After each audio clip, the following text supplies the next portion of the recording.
Are you ready to be unmessable with? Well, you are in the right place.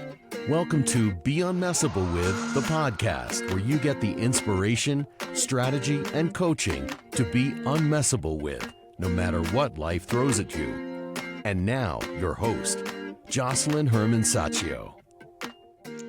Hello, and welcome to the Be Unmessable With podcast. I am your host, Josselyne Herman-Saccio, and my guest today for 30 years has been an entrepreneur and CEO of two very highly successful PR companies and marketing firms. She's also the founder of YourCareerDesignLab, which is a premier coaching firm for people with regards to their career, and what they specialize in, or what she specializes in, is architecting, designing, and curating each individual's career goals by crafting, telling, and selling their individual story. I just love this woman. She's incredibly resourceful. She's just, committed to people having the career of their dreams. So we have that in common. And I want to welcome my friend, Deborah Olshan Cooper. Welcome, Deb. Oh, Joss, I'm so happy to be here. It's so good to see you. It's good to see you too. It's been too long. Right before Yeah. we started recording this episode, everybody, we made dinner plans because it's been way too long. We got to get our priorities straight. So food is definitely up there. 100%.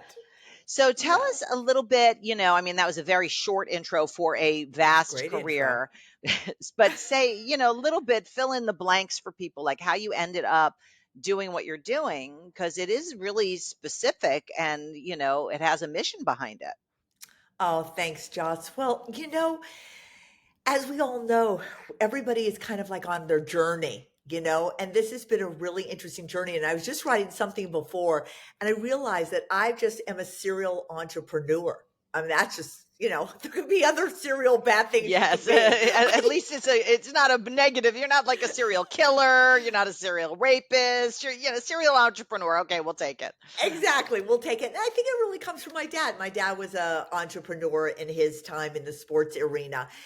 And I just mainly when I say that I'm a serial entrepreneur, and maybe this is for other people who are listening to this, for some reason I've always been able to see a gap in the marketplace. Mm. And how I came to Your Career Design Lab was that it just so happened, and 5 years ago, moms were coming up to me and saying, Deborah, Abby has an internship in Chicago, but she's watching Netflix. And I'd go, well, just have her go speak to her boss.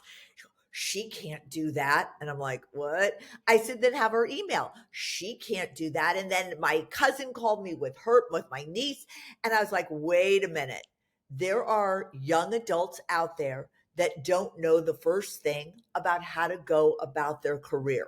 Yes. And in doing so, I started Your Career Design Lab because after telling stories for 30 years to the Today Show, Good Morning America, you name it, I've been crafting, telling, and selling people's stories for over 30 years. And I thought, what if I'm able to do this with young adults in having them find their story, crafting it in a way that they could tell somebody when they interview and land their dream career? I love And it. it's been successful. And I love that you focus on young adults, although I know for a fact you're not limited to working with young adults because, you can work with anybody to craft and tell and sell their story. And it's not just if you're an individual. So for those of you listening, you have a product, you have a brand, it's so much a part of what is the story behind that product? What is the vision behind that brand? And I know you're masterful at pulling that out of people. So what are some of the questions you ask people to get them connected to their story in a way that is tellable and sellable? I'm so glad you asked that because I have on my website a thing I crafted called the to-do list. And it's kind of like for our older people, I could have had a V8. Like, Yes. why didn't I think of this? And I love what you just Are said. we the older people in this scenario? Is that we're the if we remember, I should have had a V8. We're the older people. Okay, I'm clear what category I'm in. No problem. Exactly. Well, Yes. ones that remember those beautiful commercials. Let's just put it to you that way. Exactly. But it really is that. And so one of the things I ask, and it's so interesting, Joss, is that what were you doing in your room? And I let them pick their age because some remember when they were 5, 8, 10, 12. What were you doing in your room when you were just lost in time and space and joy and happiness and loss of time, really, before your mom called you for dinner? And I swear to God, 99% of the time, it's like, oh my God, I was making music and I loved it. And I got all these streaming things. This is before, like, Right. Spotify and stuff like that. I forgot what it was called at the time. But now I'm in biology because everybody said I'd be really good at that. And then it's kind of synapses, like a socket goes into Yeah. the thing. And it's like, wait a minute, that's what I'm really passionate about. That's what I really love, or whatever it might be. And from there, we start to craft your house. It's kind of like, they call it the relationship house, but it's a relationship house to yourself. Mm. Because to your point, if you're selling something outside of yourself or waiting for other people, that's not the way you're going to sell something. It's got to come from an emotional connection. Because if you feel emotion to it, you could appreciate that other people will feel that. Yeah, yeah. And it's so, you and I have so much in common in terms of our vision, when you ask those questions about what are you really passionate about, as you know, in the work that I do with people, I Yeah. get them connected to their dreams, which is really the same family of what you're talking about. So, we're like sisters from another mother in terms of our passion and have, different road to Rome, but it's all in honor of people living their dreams because so many people get messable with fulfilling their real passions. Like you said, I mean, well, I'm now in biology because everybody told me that would be a good career path or whatever, but that's not what they want to do. So, what do you see as you work with people? What's the biggest thing that messes with them in, even if they see their passion in doing the switch over? It's like, yeah, okay, fine, but you can't do that, like what's the thing that messes with people?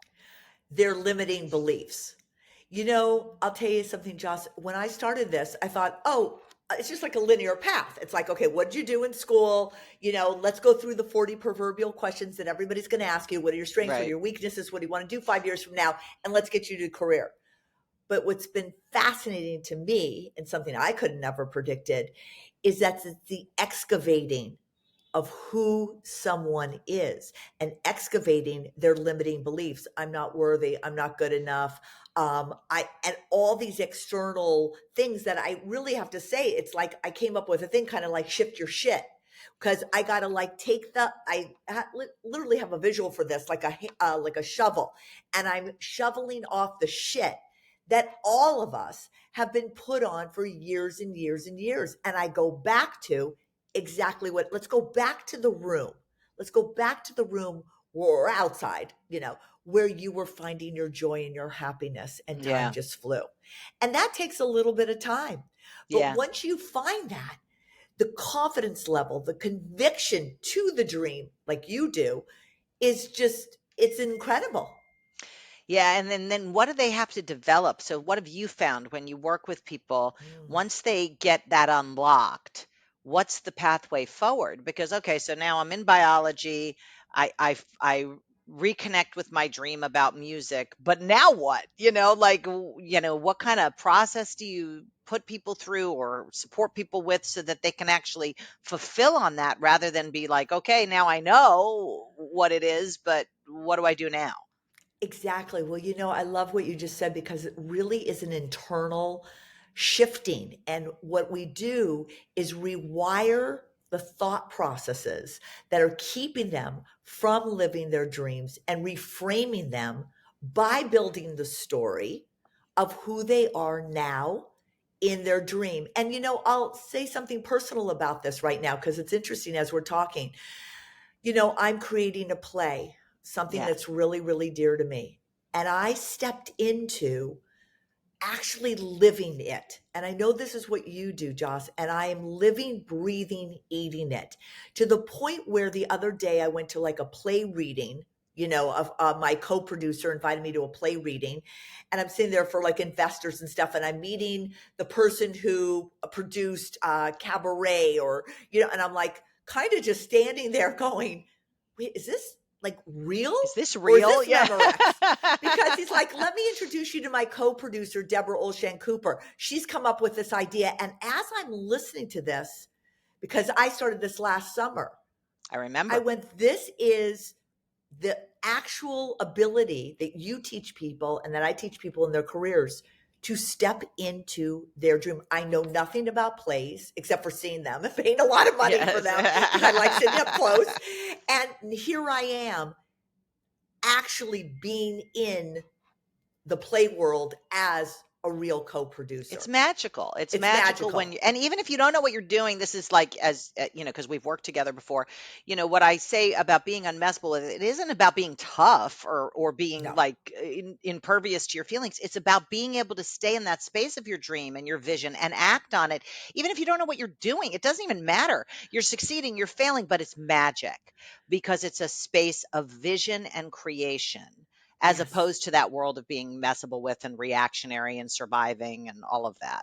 Exactly. And, you know, I go back to Joss, and, you know, it's funny. I want to just go back to that. And I was standing there, and you know me, I'm never lost for words, but I was standing there and I'm like, all right, Deborah, you're not like saying anything right now. Cause I was just sort of taking in the magic of what was happening. And then my co-producer goes, you know, he knows Sean Cassidy. I know this Sean sounds Cassidy. That's So almost my Barry Manilow. Right. Oh, by the way, he's at Radio City. And and I was thinking to myself, oh, well, I babysat Patrick Cassidy. It's like the universe gave me an ability to connect with someone. I said, oh my God, I babysat Patrick Cassidy. And, you know, Shirley just had her 90th birthday. And then he and I just like became besties. Isn't that so great? It's just like you're in that moment, you're going, what? Like, Sean, you're giving me a moment to connect. It was just like amazing. So that's so great. Yeah. And then, you know, like given this podcast is called Be Unmessable With, what's a time in your life? And, you know, for those of you listening, it doesn't matter how successful you are. It doesn't matter how much money you have. Everybody is messable with. Everybody's got something that hooks them, you know, no matter what part of the mountain you're on.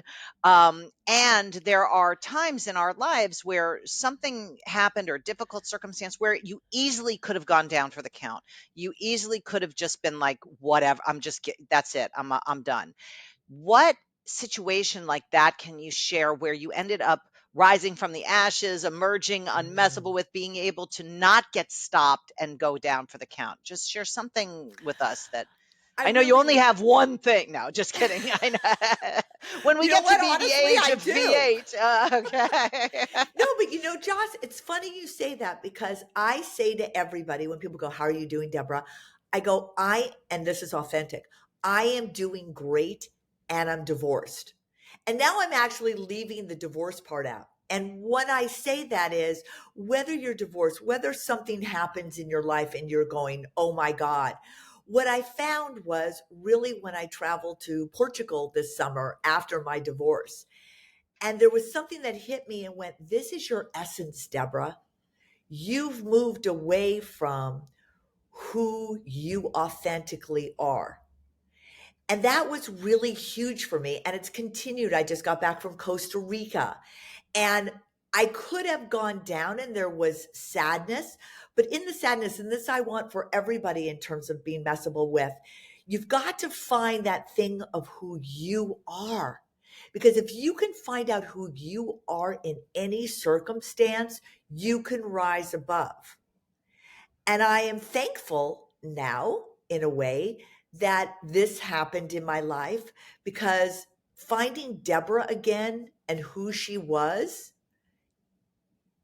is exponential in terms of now my growth moving forward and everything that I'm about. And it's really interesting that people say to me, oh my God, you know, whether you look so good or I can see the change. I can see the change. And I'm thinking to myself, to be honest, was I like that bad before? You know what I mean? Know that. Like, it's like, you know, somebody saying you're losing 10 pounds. Go, really? I thought I looked Was good. I that fat? You know, it's like, but I'll tell you something, you know, I have a word for that, right, Deb? It's a compliment-salt. So it's a compliment, but it's really an insult underneath it. It's kind of like, you know, your hair looks so much better that way. It's like, okay. You know? Yeah, but you know what? I love that you came up with that, Joss, because in a way, I understand where they're coming from. Yeah. Because I am better. I'm calmer. I can be more unmessable with, to be honest with you, because I'm sure a lot of people listening to this, like, well, when I'm with my husband or I'm at work, I have to be this way. Nobody has to be any way other than what their authentic self is. And if that, Hallelujah. yeah, and if that takes you out of your job because it's not working for you, or a marriage that doesn't seem to jive anymore. My father said something to me a long time ago. Oh, sorry. It's an alarm to be unmessable with. That's your Yeah, be unmessable with alarm. exactly. I have those Sorry. too. Yeah. Sorry. And what I love is my father said something, Deborah. It's one thing to marry for sex and love and lust, like whatever, which we all do in our 20s and 30s. And my But you, mother, it's all about sex. My 93-year mother, anytime you ask her what's the most important thing, it's sex. So, apparently they've been married 65 years. It works in some cases, but go ahead. exactly, and it works. It should work in a lot of cases. Yes. But he said when time comes, when you get older, it's very important to marry for common interests. And he would say to me, Deborah, you love to ski, bungee jump, fly out of planes, like whatever. But so when you get older, you want to have common interests. Otherwise, you're going to go like this. And a whole thing happened, but it really was just about that our interest went in different directions. Great guy, but for my next 30 years, if I want to live out the best of Deborah and being unmessable with. Yeah. And, I always say to people when I'm working with them and they're dealing with divorce or something in business partnerships, Yeah, you can have a peaceful divorce. It doesn't have to be war. War is very costly, both, country to country, but also person to person.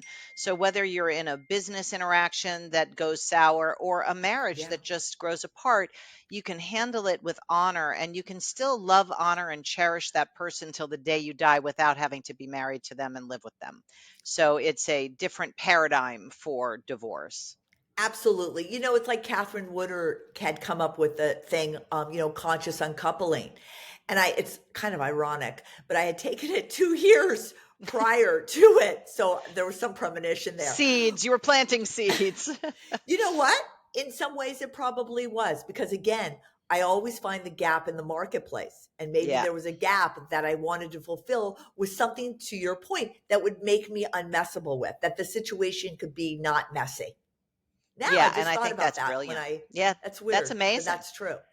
And Yeah. I loved her messaging, and it's your messaging. It's so true. You don't have to hate on. That's when we give power away, to your point, of being like, that person can mess with me.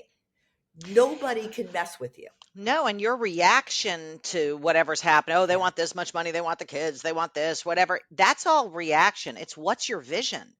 You're going to be connected to this person, whether you have kids or not, forever because you were married to them. So, how do you honor your vision and not just get stuck in a reaction to something that did or didn't happen or should have happened or shouldn't have happened, whatever all that stuff is, which is so easy to go down that road. It takes nothing. I was leading a workshop this weekend, as we were sharing earlier, with like 20 entrepreneurs that all want to double their business. And one of the things that somebody said was, well, what if I just want to be messable with? I said, well, no problem, you don't have to do anything, just wake up. It's like, So true. you should probably not be in this program because we're not working on that. It's like, he was like, yeah, I guess that's true. So it's funny. It's like we're just on automatic. And so for you to be able to, I really, I acknowledge you because to be able to create that divorce in a way that is not a war, it takes Yeah. consciousness, it takes deliberate, and it takes discipline because it's so easy to get hooked, especially during the financial process of disclosure and this and that and all that stuff. It's like a bevy of reaction moments or messable with moments. So for you to be able to keep your eye on the prize called your vision Yeah. is remarkable. It's wonderful. I love what you're saying, Joss, because what I did, just like I've done for other things and other people, is I created for myself in my head a summit. And on that summit is my ex and my daughter and me on this summit with love coming down, that we come to love each other for who and what we are, not for what we wanted each other to be. And Perfect. every single day, every interaction with him, and is I'm climbing up this, Mount Everest or whatever, and can I get him with this kind of discussion to the step with me up the mountain. And sometimes, it works and sometimes it doesn't, but I'm climbing that summit no matter what. And I think that's the importance in life, right? Is to create visions for ourselves that we can step into and be authentically there no matter what is around. Which is a perfect segue into, what you're working on next. And, anything I can support you in, because I'm at your service. Obviously, you know what I do, and I love Yeah. to support people in fulfilling their dreams. So is there anything that you would like some coaching on that I can support you with? Yeah. I don't know if you can answer that. I bet you can because you've been in this field. So I'm a creator and I'm a manifester, and I manifest just like I have this play. But now I want to go after, I'm working with a playwright. So it's going to take about 4 to 6 months to write the play Yeah. because it was so close to home and I couldn't, I'm not a playwright. Like I'll own it, and there's people you can hire to do that. Yes, So and just to pause you for a second, for yeah, everybody listening, if you have a yeah, vision and you don't know how to do it, stop torturing yourself. Get yeah. somebody who knows how to do it. Stop asking how and start asking who. Because it's not required that you do everything. I don't know how to do laundry. I know that sounds ridiculous. I don't know how to do it, but like I have enough people in my life who know how to do it. So like I've done it a couple of times, doesn't come out very well because I'm not good at it. And I don't want to get good at it. So let me have somebody else do it. So yes, go ahead. Oh, you know what? I'm so glad you said that because here and I'm kind of a like, I do it myself kind of person because, and I'm Yes, sure a lot of people on this will, most entrepreneurs are. right? Because to be honest with you, I always felt like so much of my success has been about me doing it.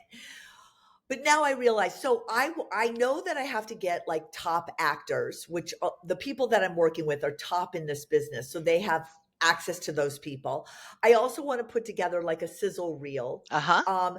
because from my PR's background, I want to put together a package with like the emotion of it and who the actors might be, so I can start selling it to investors. Yeah. Now, I feel like my co-producer is kind of like sitting back going like, well, when the time comes, but I'm so proactive. And that's what is a little bit my thing. Like, how far in advance do I do this? How much do I let it just happen? And that's where Well, I'm getting stuck. so this is what I would recommend, and this is for anybody who has a vision for something, but the worst thing I that know. will mess with you is if you're in a holding pattern waiting for someone else to finish something or do something to take action, especially for somebody like you. So then you'll start to get like crazy. Okay, I'm Yeah. just, Yeah. I know you well enough to know, right?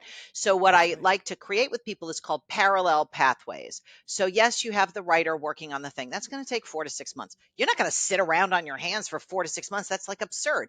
So what actions can you be taking, even if it's a draft pitch deck that ends up getting updated later on, or sizzle reel, that you're, That's what I putting it want to do. together, because that will satisfy your creation mode versus waiting to react to when they're ready. And this is, for anything. I think I was talking to I think it was about investment. I was talking to somebody who's getting investors, and they have somebody who said they'd do the whole amount, right? So he's now waiting for this guy to free up the funds and do the thing. I said, no, no, no. You got to now get 5 other investors that are either in or ready for either smaller amounts or whatever, so that you're not stopped, Mhm. because entropy sets in. It's never that you're just in one place. You're either going backwards or you're going forward. So my coaching would be make a list of at least 10 actions that you can take that is not dependent on the play being done or the draft being done,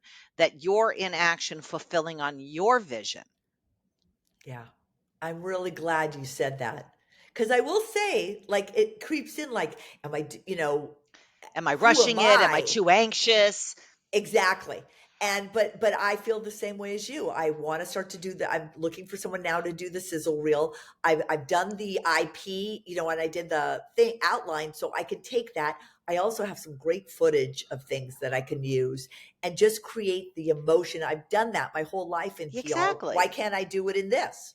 you're creating like an electronic press kit basically Yeah. for this project. And you can, and by the way, again, for people listening, is coaching for you, but for everybody, you don't have to spend a lot of money to do this. You can go on Upwork. You can, find a student at SVA, like Sage could help you with your thing. It's like you get That's people that, right. that are not going to charge a ton of money, and you can get stuff done very simply. You can hire a virtual assistant who, is overseas, but they're good at that kind of stuff, and then you get not only your vision fulfilled, but you get the input from somebody else. So it's not you sitting there on Canva editing a thing, which I don't recommend you do, Yeah. but your vision gets fulfilled through other people, which is the next stage for you to let things go and empower other people rather than do it yourself, which most serial entrepreneurs have a weak muscle with, is letting go, because they're just used to doing it all. But that's not having it all. And you're in a new stage of life where you really want to have it all. So you got to let go of things completely. And this is a perfect opportunity for you to do that. And what's the big deal? So what if you do it and then all of a sudden something changes and you want to put a different actor in, you just edit it. It's not like etched in stone, it's etched in sand. Yeah. I love that. I love that. And that I'm really glad that you validated that because that's how I've been feeling. And I'm going to just go move forward with it. Yeah, if you're and for someone like you and me, if we're waiting for something to happen, we are literally messable with. Yeah, I There's agree. just no, because if you're not creating, you're reacting. There's no little bit pregnant on this one. So you have to always be in creation mode, and that requires action. So whatever the actions are, I think that's what I would say is just like a shark, don't stop swimming. I love that. That is so true for me. And I think for a lot of people, I do need to be in creation. That is where I feel the most fulfilled. And that's why I've been able to make so many things happen in my life. But it's interesting doing what I'm doing with your Career Design Lab. It's been for others. So Yes. this is like a new thing for me in a way. But you're absolutely right. Oh, I love that. Thank you.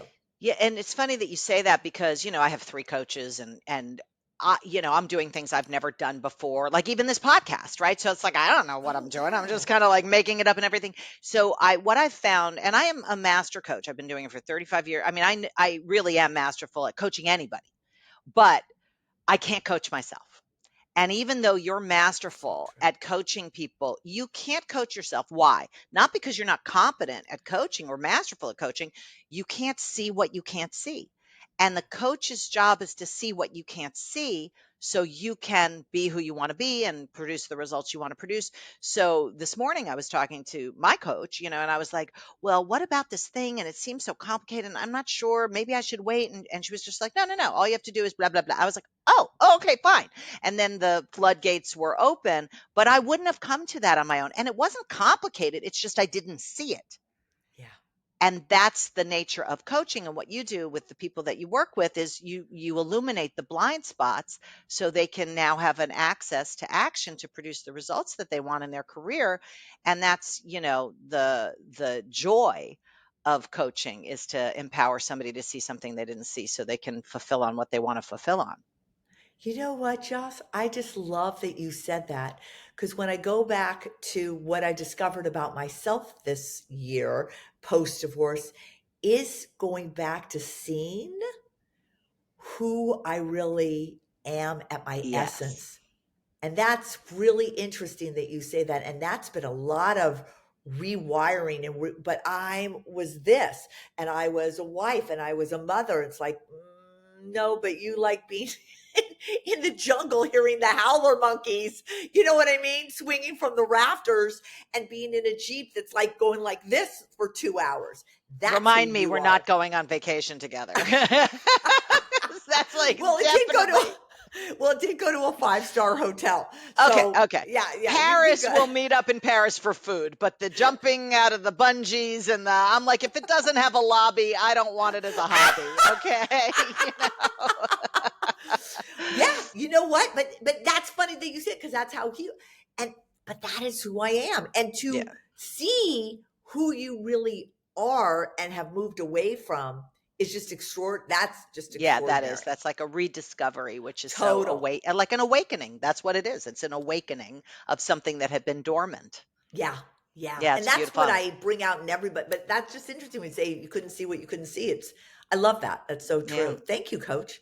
Well, absolutely. Thank you, Coach. And I know you have a gift for our listeners. So say a little bit about what you want to offer people, and we'll make sure it's all in the show notes so nobody has to write anything down. We'll have it for you, clickable and all of that. But tell us what you want to give people. Well, you know what? I want to give people my passion. Yeah. And I love putting my passion into my purpose. And so today, because you're also a friend and not just coach and everything else, I on my website, which is www.yourcareerdesignlab.com, on there is my I could have had a V8 called the ta-da list. So it's kind of like ta-da, you're discovering yourself. So I'm offering that. Once somebody fills that out, then I would love to offer a half-hour free coaching session Ah, to really excavate what it is they wrote there during the prompts. And I'd love to give away one. I have an online course that's like 200 some dollars, but my online course really takes you through the process that I do one-on-one coaching. oh my God, this is such a valuable gift. I can't even use like everybody listening or watching. You should totally take advantage of this generous offer because what do you have to lose? I mean, Exactly. you might reawaken something that has been dormant or strengthen or develop something that's right there that you want to fulfill on. I mean, this is like priceless. What Deb Yes. is offering. So thank you so much for the generous offer. I can't wait to hear what comes out of it for people. Absolutely. I know when it's been life changing for people. And that's what we're here to do, right? Is to Yeah. change people's lives so they can have the best life that they Yeah. desire. And that's why I invited you, and that's why I just love you. And if those of you who are listening, if anything resonated with you, if you got value out of today's episode, just please rate and review below. Send this to the people in your life. They can get the offer too. I just made that offer for you, but okay, fine. I'm just extending Absolutely. just share this with whoever you know that you want to support, empower in living the career of their dreams and not being stuck with whatever they wound up doing just because of Exactly. whatever reasons. It's like, no, it's never too late, and it's never too early. So we appreciate your being here, and we'll see you on the next episode of the Be Unmessable With podcast. Thank you. Thank you so much for tuning in to this episode of Be Unmessable With the podcast.